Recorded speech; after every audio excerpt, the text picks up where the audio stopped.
Kuncinya yang pertama, jangan remehkan kebaikan walaupun kecil. Kita lakukan dengan sebaik-baiknya. Dan sebaliknya, jangan remehkan keburukan walaupun terlihat kecil. Karena keburukan kecil yang dilakukan secara terus-menerus itu akan menumpuk dan menjadi sesuatu keburukan yang besar.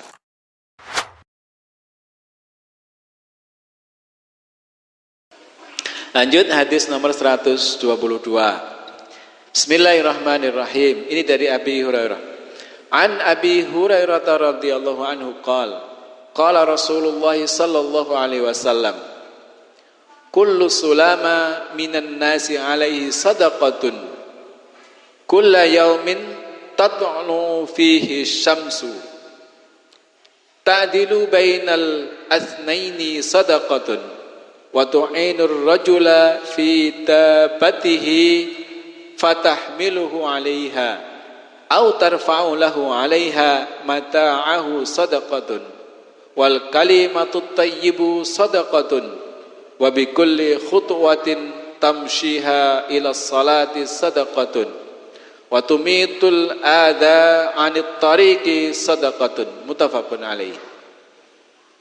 Wa rawahu Muslimu aidan min riwayati Aisyah radhiyallahu anha qalat qala Rasulullah sallallahu alaihi wasallam, innahu khuliqa kullu insanin min bani Adam ala sittina wa thalathimi'ati mifsalin faman kabbarallahu wa hamidallahu wa hallallahu wa sabbahallaha wa astaghfarallaha wa azala hajaran an tariqin nasi au syakatan au adman au tariqin nas au amara bi ma'rufin au naha an munkarin adadas sittina wa thalathi mi'atin fa innahu yumshi yawma idin wa qad zahraha nafsahu 'anil nas.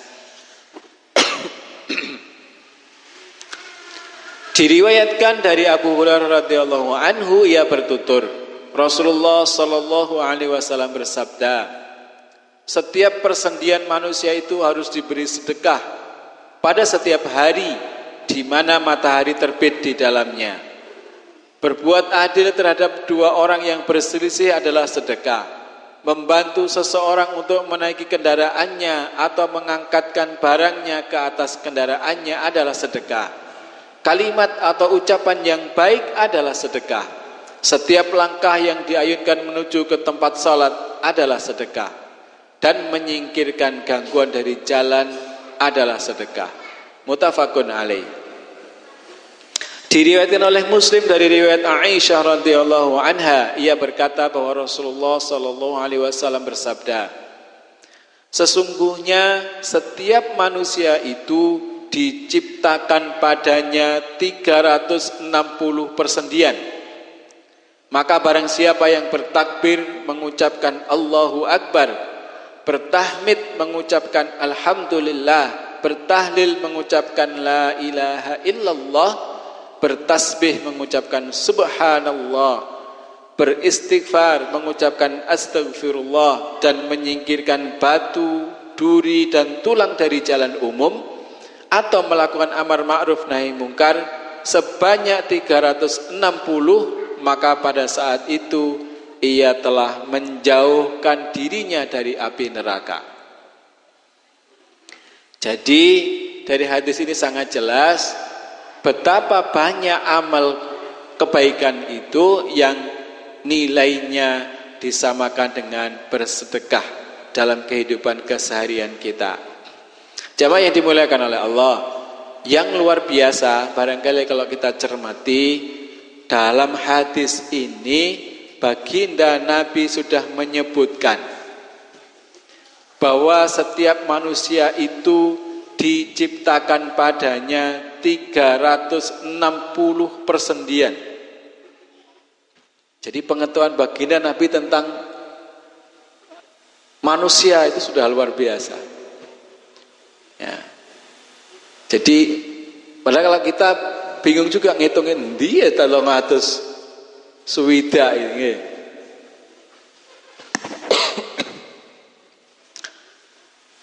Karena beliau diajarkan oleh Allah Subhanahu wa taala, termasuk ayat-ayat yang menyebutkan tentang kejadian dan penciptaan manusia yang begitu detail, itu baru diketahui oleh teknologi kedokteran itu setelah sekian ratus atau bahkan sekian ribu tahun sesudah ayat itu diturunkan. Setelah ditemukannya, USG dan sebagainya itu. Tapi Islam sudah menjelaskannya sejak zaman dulu. Jadi banyak sekali amal kebaikan, termasuk bahkan al-kalimatut thayyibah, kalimat atau ucapan yang baik, yaitu kalimat atau ucapan yang enak didengar, dapat menyatukan, tidak ngelarani hati, atau bahasa Jawa kadang orang manas nih kuping. Nah, itu kalimat-kalimat keseharian yang itu baik, itu juga dinilai sebagai sedekah. Kemudian pelajaran dari hadis ini diantaranya adalah keutamaan menjaga sholat berjamaah di masjid. Karena setiap langkah yang dilakukan menuju tempat sholat itu adalah sedekah. Pak, lah kalau numpak motor dianggap saja itu sebagai langkah-langkah putaran roda, itu bagian dari langkah-langkah ini. Ya syukur kalau tidak terlalu jauh ya tindak saja. Cuma saya biasanya ya naik sepeda.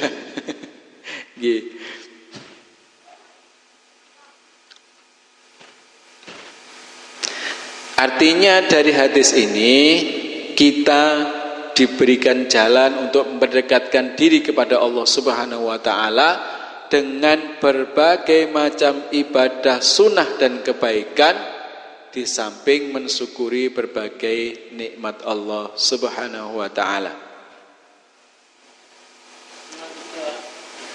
Isaipun jam 19.08. Satu lagi, ini ada hadis yang agak pendek saya bacakan. Hadis 123. Bismillahirrahmanirrahim. An Abi Hurairah radhiyallahu anhu anin Nabi sallallahu alaihi wasallam qala: Man ghada ilal masjidi aw raha a'addallahu lahu fil jannati nuzulan kullama ghada aw raha. Muttafaqun alaih. Diriwayatkan dari Abu Hurairah dari Nabi sallallahu alaihi wasallam. Beliau bersabda, barang siapa yang pergi ke masjid pada pagi hari maupun sore hari, maka Allah menyediakan hidangan surga baginya sepanjang pagi maupun sore. Muttafaqun alaih. Jadi itu keutamaan yang luar biasa bagi siapa yang mampu menjaga untuk pergi ke masjid, terutama waktu pagi dan sore. Maksudnya hidangan, yaitu sesuatu yang dimakan untuk menjaga diri, ya, fisik dari kematian. Atau warisku, yaitu segala sesuatu yang bisa dimanfaatkan. Atau makanan yang disediakan untuk menjamu tamu. Hadis ini memberikan pelajaran kepada kita tentang keutamaan pergi ke masjid dan anjuran untuk selalu melakukan sholat berjamaah di dalam masjid.